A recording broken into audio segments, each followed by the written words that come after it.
tidak menarik waktu, saya langsung berikan kesempatan kepada Kak Moderator. Kesempatan dan waktu saya berikan.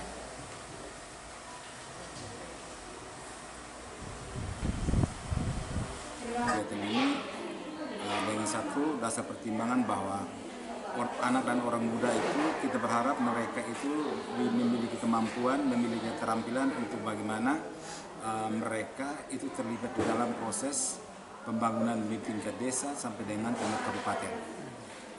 Harapan kita bahwa orang muda itu diberdayakan, kami melatih untuk bagaimana mereka coba melihat persoalan atau isu-isu yang ada di desa dan bagaimana isu itu mereka bisa sampaikan kepada pihak pengambil keputusan ataukah orang-orang punya kepentingan di pemerintah untuk bisa memperhatikan itu, karena ternyata isu banyak yang ada di desa terkhusus dengan anak dan orang muda, tetapi itu tidak pernah terekspos, tidak pernah diangkat, sehingga dari yayasan kami dengan Caifan selalu melihat itu persoalan penting. Pertama bahwa orang muda bisa berpartisipasi dalam proses pembangunan itu sendiri.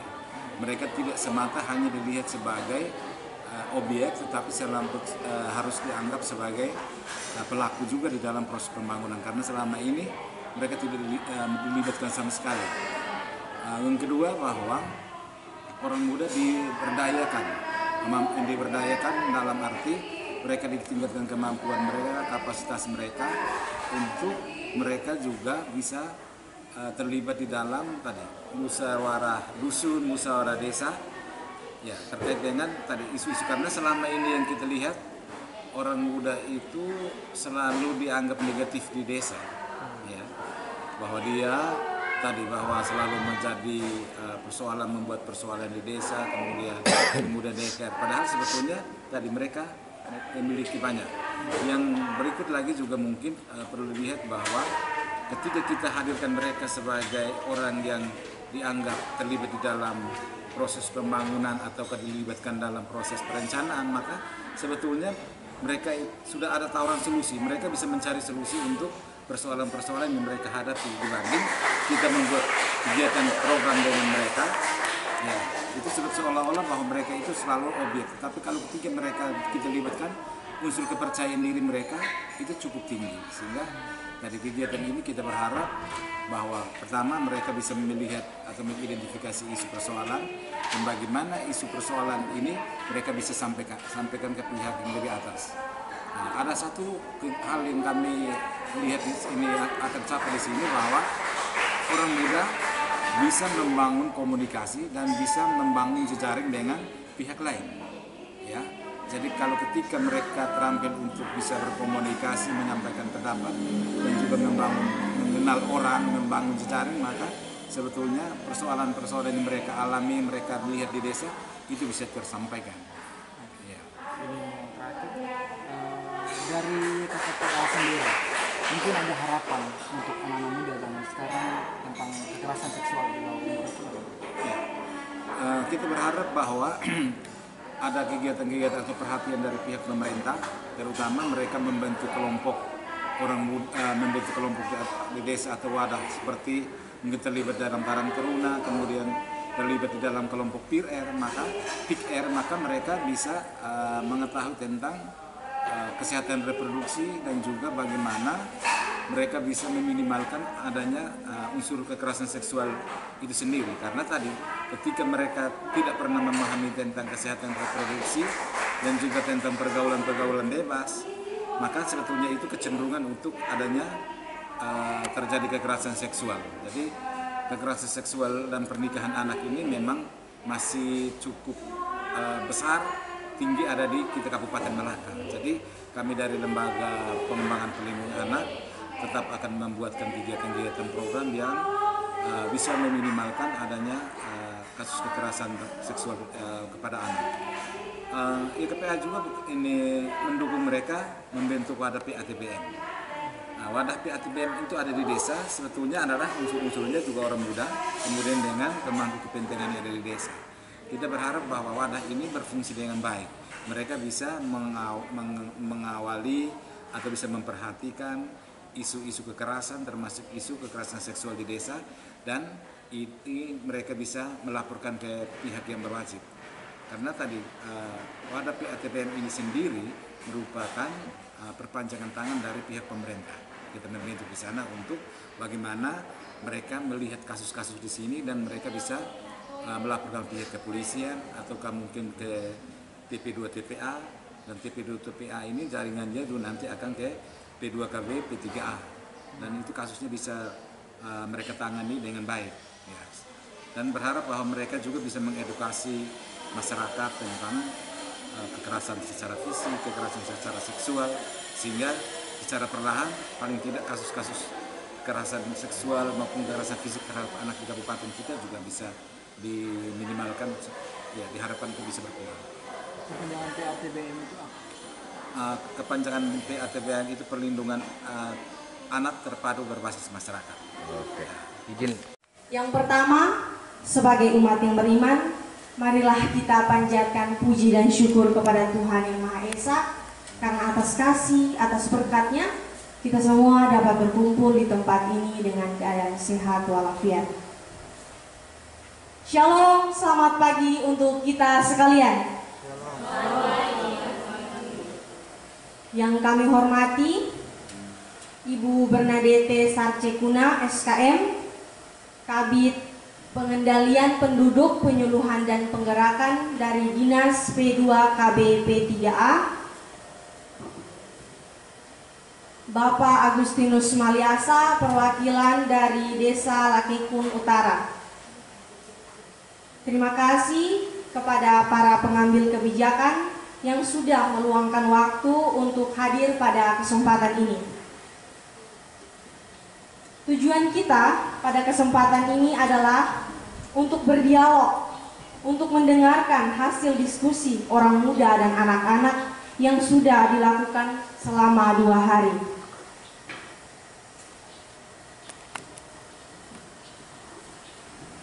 Di sini langsung saja kita lanjut di sesi pertama, yaitu menyampaikan proses diskusi, penyampaian permasalahan dan rekomendasi dari perwakilan kelompok.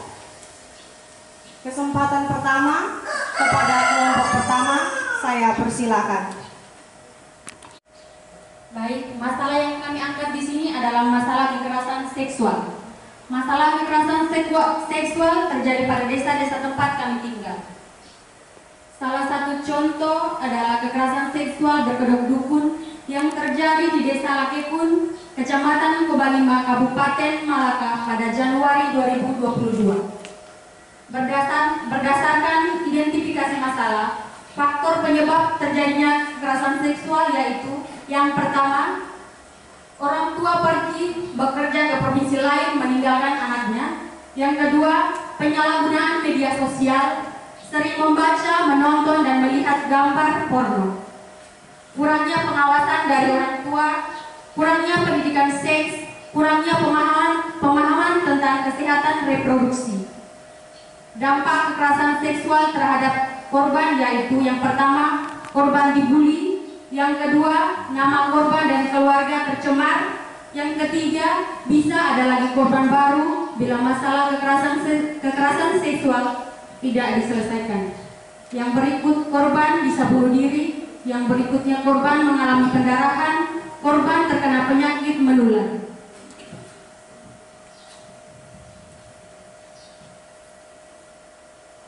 Dari masalah-masalah ini, kami orang muda akan merekomendasikan masalah ini kepada yang pertama, Dinas Pengendalian Penduduk, Keluarga Berencana, Pemberdayaan Perempuan dan Perlindungan Anak Kabupaten Malaka agar 1. Mendampingi korban kekerasan seksual. Yang kedua, memberikan sosialisasi tentang kekerasan seksual. Yang ketiga, memberikan sosialisasi tentang kekerasan reproduksi remaja. Yang keempat, memberikan pemahaman kepada orang tua tentang pentingnya pendidikan kesehatan reproduksi remaja. Yang kelima, membentuk PATBM di desa-desa yang belum terbentuk agar dapat melakukan upaya pencegahan dan penanganan kekerasan seksual. Yang kedua, Rekomendasi yang kedua kepada aparat penegak hukum, kepolisian, kejaksaan, dan pengadilan agar memproses secara hukum kasus-kasus kekerasan seksual sehingga pelaku dihukum. Rekomendasi yang ketiga kepada Dinas Komunikasi dan Informasi Kabupaten Melaka agar memberikan edukasi kepada orang muda, anak-anak tentang penggunaan media sosial yang sehat. Rekomendasi keempat diberikan kepada pemerintah desa agar mendukung pembentukan PATBM di desa. Yang kedua, mengalokasikan dana desa untuk PATBM yang telah terbentuk. Yang ketiga, menghimbau kepada masyarakat agar kasus-kasus kekerasan seksual dilaporkan ke kepolisian. Yang keempat, mengaktifkan Karang Taruna agar dapat menjadi salah satu pusat informasi bagi orang muda. Sekian dan terima kasih. Perkenalkan, nama saya Nesila Bisa Betalo, biasa dipanggil Nais. Saya perwakilan dari Desa Kamanasa. Saya perwakilan dari orang muda Desa Kamanasa. Masalah yang akan kami angkat adalah masalah pengangguran. Kesempatan yang pertama saya berikan kepada Adik Najak.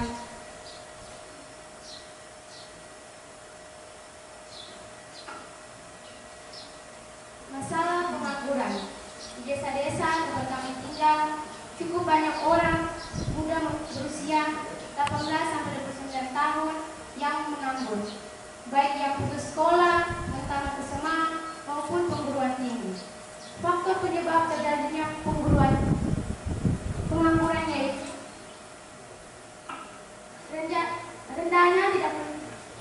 rendahnya tingkat pendidikan akibat putus sekolah, tidak memiliki keterampilan, 3. Tidak ada motivasi untuk kerja, malas, gengsi, 4. Kurang tersedia lapangan pekerjaan, 5. Kurangnya dukungan dari orang tua, 6. Semakin berkurangnya minat orang muda menjadi petani. Yang berusia di bawah 19 tahun bahkan 18 tahun. Berdasarkan hasil identifikasi permasalahan, faktor-faktor penyebab terjadinya perkawinan anak yaitu: yang pertama, adanya pergaulan bebas di kalangan remaja orang muda. Yang kedua, kurang perhatian dan pengawasan dari orang tua. Yang ketiga, pemaksaan menikah dari orang tua kepada anak karena telah melakukan hubungan seks saat pacaran. Yang keempat, kehamilan saat masih dalam masa pacaran. Yang kelima, orang tua meninggalkan anak karena pergi bekerja ke luar negeri. Yang keenam, putus sekolah. Dampak perkawinan anak: yang pertama, putus sekolah. Yang kedua, terjadi aborsi. Yang ketiga, terjadi kehamilan beresiko yang bisa berdampak kematian ibu dan bayi. Yang keempat, ibu melahirkan bayi dengan berat badan rendah. Yang kelima, terjadi KDRT di kemudian hari. Yang keenam, masa depan suram. Yang ketujuh, menjadi korban bulian. Rekomendasi untuk penyelesaian masalah kepada yang pertama, Dinas Pengendalian Penduduk, Keluarga Berencana, Pemberdayaan Perempuan, dan Perlindungan Anak Kabupaten Melaka, DPP KB PPPA Kabupaten Melaka agar yang pertama, mendampingi anak korban pernikahan anak. Yang kedua, melakukan edukasi kepada masyarakat tentang bahaya pernikahan anak. Yang ketiga, mendorong untuk pembentukan PATBM di desa-desa yang belum ada PATBM agar dapat membantu dalam upaya pencegahan dan pendampingan korban perkawinan anak. Yang kedua, pemerintahan desa atau kelurahan, dusun, RT atau RW pertama melaporkan kasus perkawinan anak ke kelurahan atau desa, dan kelurahan atau desa melaporkan ke pihak berwajib untuk pencegahan perkawinan anak. Yang kedua, mendata kasus perkawinan anak. Yang ketiga, PATBM di desa agar memberikan pendampingan, memberikan sosialisasi tentang bahaya pernikahan anak. Yang sudah adik-adik temukan. Nah, dari 4 permasalahan yang disampaikan oleh 4 kelompok, ada 3 masalah utama yang rekomendasinya disampaikan kepada kami dari Dinas P2KB P3A. Yang pertama adalah masalah kekerasan seksual, yang kedua masalah perkawinan anak di bawah usia 18 tahun, dan yang ketiga adalah kekerasan fisik pada anak. Jadi ini rekomendasi yang sudah adik-adik buat akan kami sampaikan kepada pimpinan kami, tetapi perlu di sini juga ketahui karena ini kita dialog bersama sehingga kita perlu diskusi, nanti akan ditemukan satu kesepakatan akhir yang akan kita laksanakan. Tetapi perlu juga diketahui untuk adik-adik dan juga Bapak Ibu dari Yayasan Karunia Pengembangan Anak bahwa pada kegiatan utama pada Dinas P2KB P3A terkait dengan anak dan kaum muda, khususnya untuk 3 masalah ini, kami ada kelompok kegiatan yang namanya BKB, BKR, Bina Kesehatan, Bina Keluarga Remaja, BKR, dan juga ada PIKR, yang mana adalah Pusat Informasi dan Konseling Remaja. Jadi 2 wadah ini adalah kegiatan-kegiatan ini dilakukan oleh adik-adik sendiri, seperti Asis Demokrasi, dari, oleh, untuk, dan bersama remaja. Jadi adik-adik remaja lah yang akan kami fasilitasi sebagai pelaksana dari kelompok kegiatan ini. Tujuannya adalah untuk bagaimana kita memberikan konseling kepada remaja-remaja.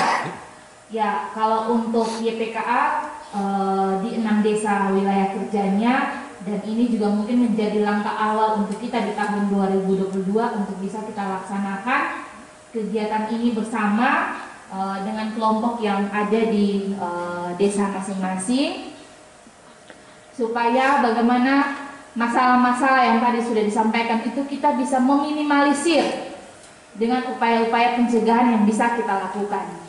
Yang sudah terjadi kita tidak bisa atasi lagi karena sudah terjadi. Tetapi bagaimana yang adik-adik yang beranjak mulai memasuki usia remaja, itu bagaimana kita bekali mereka dengan pengetahuan-pengetahuan khusus untuk seksualitas, kemudian HIV/AIDS, kemudian dengan kesehatan reproduksi.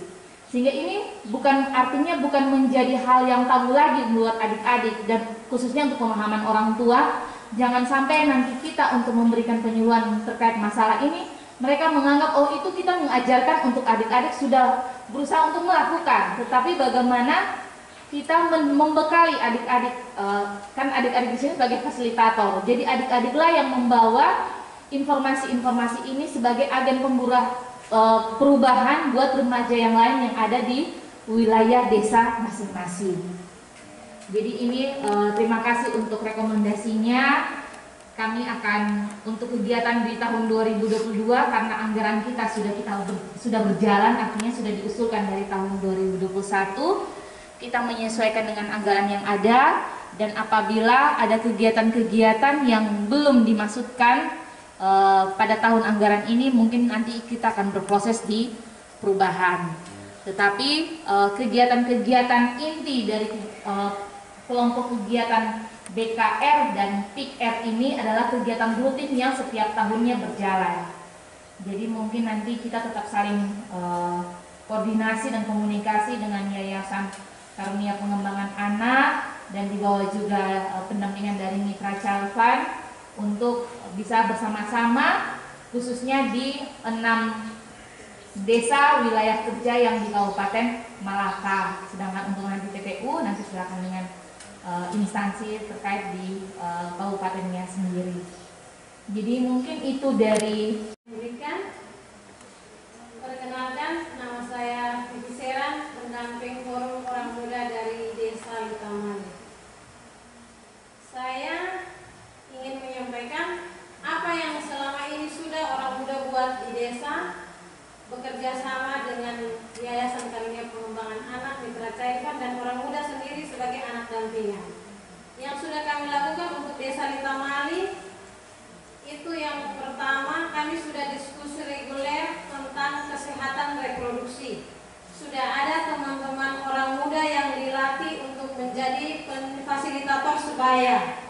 Dan bulan ini saya rasa teman-teman semua kami sudah diskusi reguler yang pertama dengan temanya pubertas, seksualitas.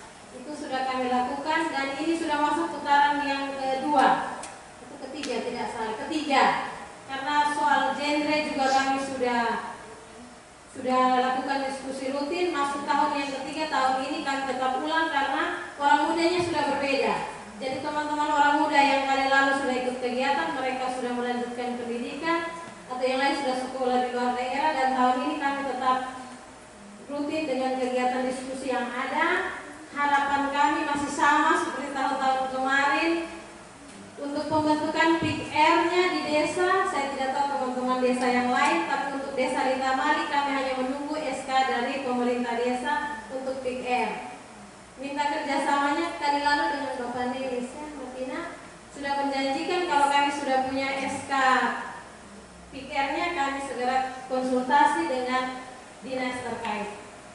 Oke, mungkin harapannya ke depan teman-teman yang lain juga sudah bentuk PIK-R. Nanti sebentar saya bisa minta nomornya Ibu Lia untuk kita melanjutkan apa yang sudah kami bahas tempo hari dengan Bapak Nelis. Mungkin dari saya itu saja. Terima kasih. Pak Kusmo, pendamping orang muda dari Desa Lampung Utara. Saya ingin bertanya pada Ibu Dinas Perpa, upaya apa yang dilakukan dari Dinas Perpa ketika masalah ini terjadi? Terus, dan upaya itu akan dilakukan kapan sehingga masalah-masalah yang tadi ada disampaikan itu bisa mengurangi? Sekian saya sampaikan. Mantap. Teleponnya bisa diambil. Kemudian untuk dari Kak Fasko Gusmo sebagai pendamping dari Desa Lakepun Utara, upaya apa yang dilakukan dari Dinas P2KB serta kapan? Jadi ini jujur, saya juga baru bergabung di Dinas P2KB P3A 2 minggu lalu. Jadi saya juga baru menyesuaikan diri, tetapi untuk upaya yang akan dilakukan sesuai dari rekomendasi dari adik-adik yang telah disampaikan tadi, ini akan saya laporkan kepada Kepala Dinas, dan untuk pelaksanaannya pasti akan dilakukan kapan kami akan turun ke lokasi, khususnya tadi ada khusus di Desa Lakepun Utara terkait dengan masalah kekerasan seksual itu. Nanti kita akan komunikasikan dengan Yayasan Karunia Pengembangan Anak untuk bisa kita sama-sama, karena ini desa merupakan desa dampingan dari Yayasan Karunia Pengembangan Anak, sehingga kita tidak bekerja sendiri, tetapi bagaimana mitra yang sudah dibangun dari tahun 2021 bisa dilanjutkan untuk di kegiatan di tahun 2022. Mungkin itu saja yang bisa saya sampaikan, kurang lebihnya saya mohon maaf, nanti kita akan berkembang pada pelaksanaan kegiatan di lapangan. Untuk menanyakan hal ini yang tadi Ibu sudah sampaikan, nanti kalau 1-2 bulan ke depan kalau tidak turun ke desa, saya akan turun ke dinas untuk menagih. Luar biasa. Sekian, saya luar biasa. Perwakilan dari orang muda Lampung Utara. Ini saya masukkan saja untuk dari kepada PMDS. Ini yang selama ini yang saya alami di desa kami itu kurangnya mengikut sertakan pemuda dalam kegiatan-kegiatan desa. Nah, yang kedua, ada beberapa masalah yang terjadi di Desa Lampung Utara itu adalah tawuran antar pemuda. Kiranya itu secepatnya untuk kita jangan membiarkan anak-anak itu terus melakukan hal seperti itu. Saya dari pemerintah desa itu menangani hal seperti itu, jangan membiarkan mereka. Karena ini sudah berulang kali terjadi. Tapi dari desa itu selalu membiarkan mereka. Dan satu lagi itu yang saya meminta dari pemerintah itu, PMDS itu, memfasilitasi pemuda itu. Dalam hal ini mereka yang selama ini kami impun, mereka kekurangan sepertinya bola angin. Tapi dari desa itu membiarkan hal seperti itu. Karena kita memfasilitasi mereka dengan kebutuhan mereka, bisa kita kurangi hal-hal yang terjadi di desa itu, kekerasan, kawan antar pemuda di desa itu. Sekian dari saya.